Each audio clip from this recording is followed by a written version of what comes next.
IFM News. IFM News. Lokal.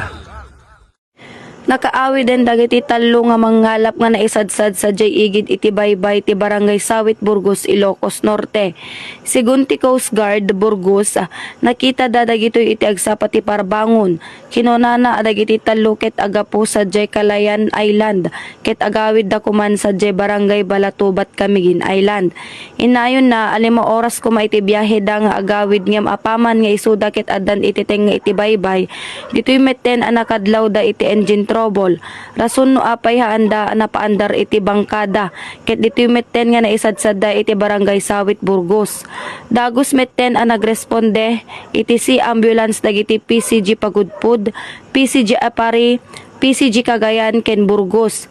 Ket ditoy metten adagiti talo nga mangalap ket inalan dagiti Coast Guard iti Apari ken Cagayan nga isudan iti nangiyawid kadigitoy talo. Para ti IFM News, Idol Jamaica Pastor, Tatak, IFM.